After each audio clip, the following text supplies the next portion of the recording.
What is an option? Well, the definition of an option is the right, but not the obligation, to buy or sell shares at an agreed price by an agreed date into the future. So some day-to-day examples of options that you're using already. If you've got car insurance, you're actually involved in a type of an option. So let's talk about that car insurance example. Well, you've paid an insurance policy in order to transfer the risk of damage or theft onto the insurance company. And your insurance policy has an agreed timeline and it has an agreed value. So that's what an insurance policy is. It's actually a form of a put option. So there's two types of options. There's call options and there's put options. And the graphic here shows you that if you actually bought a call option, you want share prices to go up. If you buy a put option, you want share prices to fall.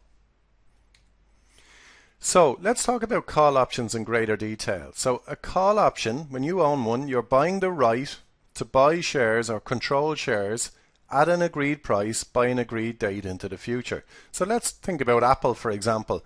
Let's imagine that you like the share price of Apple. You want to buy the shares, but you don't want to buy them right now. You'd prefer to wait maybe 6 months to go and buy them. So you can go in and buy a call option to buy the shares of Apple at an agreed price in 6 months' time. So the way it works is, if you're the call buyer, you want to reduce your risk, because if you think about it, if you actually buy the shares outright, you're going to have more risk than actually just buying a call option, which is the right to buy the shares. So you're going to reduce your risk. Call seller is taking on a bit of risk because you're now going to pay them a premium in order to do that. So the person who is the call seller, they're going to have to deliver the shares to you of Apple at some date in the future at an agreed price.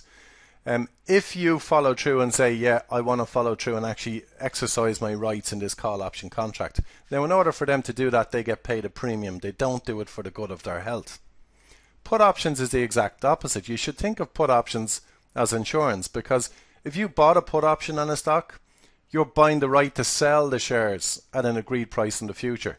So let's imagine you own shares of Apple at the moment and the share price has risen a lot, and all of a sudden you want to protect your downside just in case the share price falls. You can buy a put option. And in essence, what that put option allows you to do is to sell back your shares to somebody else at an agreed price. So it's the right to sell shares at an agreed price by an agreed date into the future. So the difference between a call option and a put option. A call option is the right to buy in the future. A put option is the right to sell in the future. So just comparing the two there, you'll see call options at the top here. I'll just get a marker for you. We'll get a highlighter. So call options, put options. Now, what does it mean from the perspective of the buyer? So if you're a buyer of a call option, you're buying the right to buy. A buyer of a put option is the right to sell. Now, if there's buyers on a call and a put option, there has to be the opposite side of the trade, which are sellers. So if you're a seller of a call option, you've now received a premium to obligate yourself to sell the shares. So if you think about it, let's talk about the call options just for a second.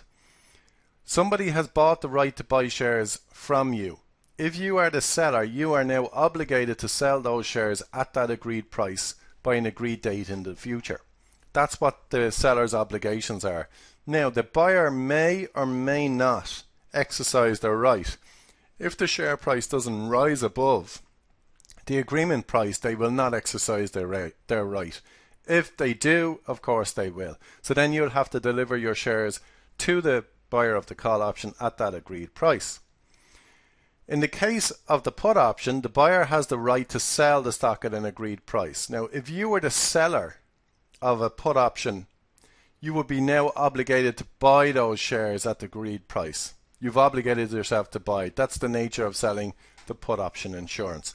And that's a strategy in itself which we'll actually talk about in a separate course, and it's a very profitable strategy. But all you need to know for now is the relationship between buyers and sellers for call options.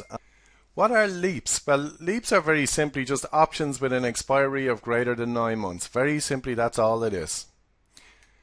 So if you have any questions on this particular module, please call us. This is really important to get your head around this stuff before you start getting involved in the strategies. If you're struggling with anything, please don't hesitate to pick up the phone.